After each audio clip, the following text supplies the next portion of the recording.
आगामी लोकसभा आपका समर्थन किसी प्रत्याशी को मिलेगा? किसी को नहीं। मेरा समर्थन किसी को नहीं है, मेरा विरोध किसी को नहीं है। ये जो मैं पूरा अभियान कर रहा हूँ, देखिए पूरे देश में कितनी पार्टियां और दल हैं जो चाहते हैं हम उनकी मदद करें, हम लोकसभा में उनके साथ जुड़ जाएं। हमने इस काम को 2021 में, आज नहीं, 2 मई 2021 को जब बंगाल तमिलनाडु का रिजल्ट आया, उस दिन हमने नेशनल टीवी पर बैठकर घोषणा की कि अब हमको जीवन में काम करना ही नहीं। लेकिन अब पत्रकार है या राजनीतिक टीका टिप्पणी करने वाले लोग, हमको तो ये विश्वास होता नहीं है।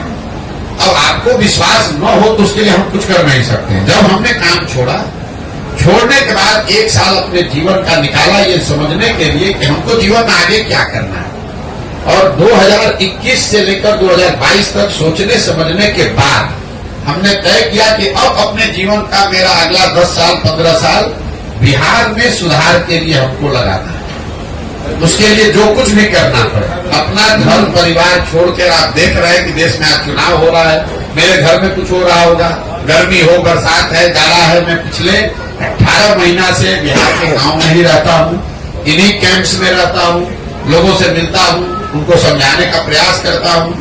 उसमें सफलता मिले न मिले वो बात का बात है, आप उससे सहमत हो सकते हैं, नहीं सहमत हो सकते हैं, लेकिन मैं ये काम पिछले 2 वर्ष से कर रहा हूँ, इस बात से कोई इनकार नहीं कर सकता है। तो मैं हमेशा कहता हूँ कि अगर आप हमारी बात, हमारी कहे हुए बात पर भरोसा मत कीजिए, मेरे कथनी पर मत जाइए, मेरे करनी को देखिए, जो मैं कर रहा हूँ उसको देखिए, जांचिए, परखिए, ठीक लगे तो जुड़िए, और न ठीक लगे तो जैसे जीवन चल रहा है चलाइए, हमें कोई दिक्कत नहीं है। जो आपसे प्रभावित है, जो मतदाता आपसे प्रभावित है, वैसे लोग कहाँ वोट करेंगे? जो हमसे प्रभावित है, जो इस सोच से प्रभावित है, वो उन लोगों को वोट करेगा जो समाज में इस बार खड़े होंगे और बेहतर उनकी नजर में होंगे। अब आप ये कह सकते कोई बेहतर ना हो तो क्या करे भाई, उसके लिए नोटा का प्रोविजन है, जाके नोटा दबाओ।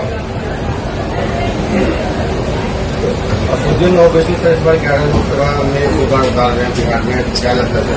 अब भाई ये जाकर ओवैसी साहब से पूछिए कि 11 में उतार रहे हैं कि 41 में उतार रहे हैं। हमने आपको कह दिया कि हमको चुनाव से कोई लेना देना नहीं है।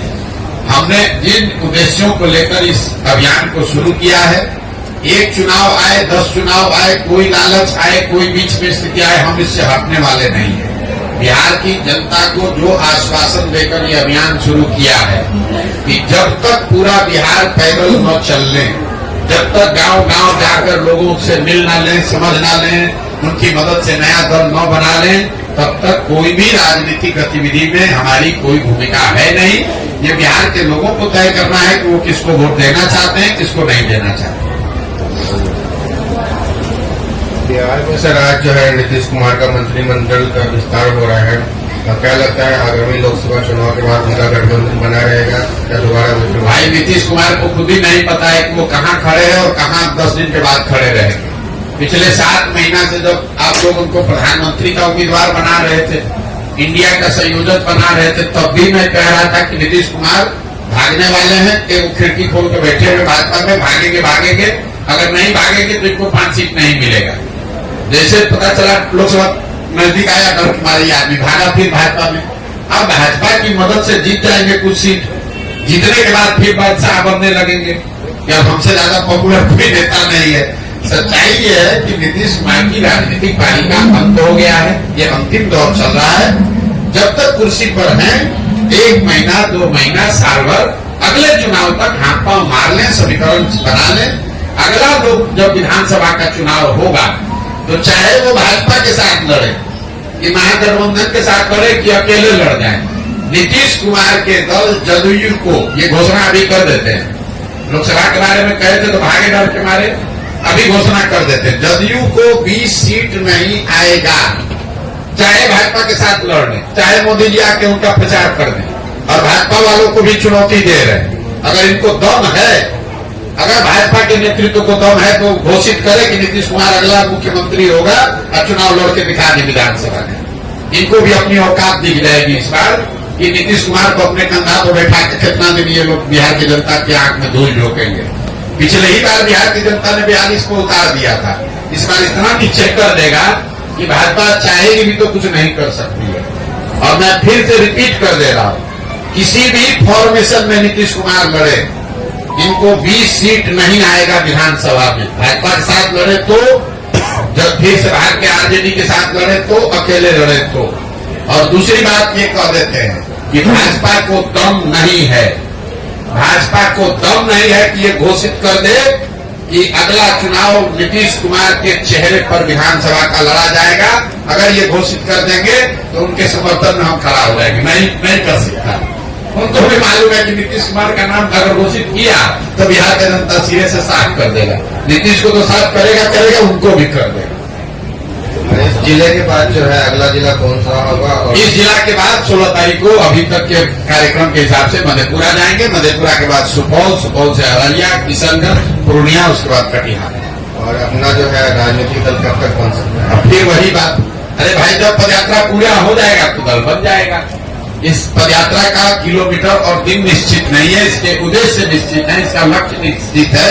तो लक्ष्य को पूरा करने में कभी 20 दिन लगता है। मान लीजिए हम सोच कर आए कि सहरसा में एक काम को 20 दिन में कर लेंगे, लेकिन अगर 24 दिन भी लगेगा तो हमारे लिए ये जरूरी है कि वो काम हो, बजाय इसके कि 20 दिन में जल्दी से पूरा करके मधेपुरा पहुंच जाए। हमारे लिए पदयात्रा कोई किलोमीटर पूरा करने का रिले रेस नहीं है, मैराथन नहीं है। नहीं तो हम देखिए कितने बड़े बेवकूफ है, 18 महीना से चल रहे हैं, अभी आधे बिहार चलता है। यहाँ का नेता लोग 1 महीना में पूरा बिहार का दौरा कर लेता है। राहुल जी 6 महीने में पूरा देश चल दिए।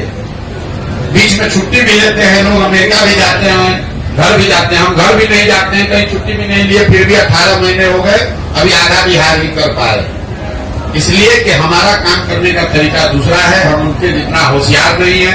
अभी तेजस्वी यादव आए, उन्होंने 7 दिन में पूरा बिहार कर दिया। उससे पहले आपने देखा नीतीश कुमार ने 1 महीने में पूरे बिहार का समाधान कर दिया। राहुल जी ने 6 महीने में पूरा देश सुधार दिया। तो भाई हमें उतनी क्षमता नहीं है, हम धीरे चलने वाले कछुआ है, हम धीरे धीरे ही चलेंगे। और हमको अभी पूरा बिहार करने में 1-1.5 साल और लग सकता है। हमको कोई घबराहट नहीं है, 2 बरस लगे, 4 बरस लगे, करना यही है, संकल्पित होकर आए हैं। जब तक बिहार को सुधारने के लिए ये व्यवस्था न बना ले तब तक पीछे हटने वाले नहीं है। दुनिया में कोई प्राथमिकता नहीं है, हमारे लिए एक ही प्राथमिकता है, आने वाले कुछ वर्षों में बिहार को सुधारने की व्यवस्था बनाई जाएगी।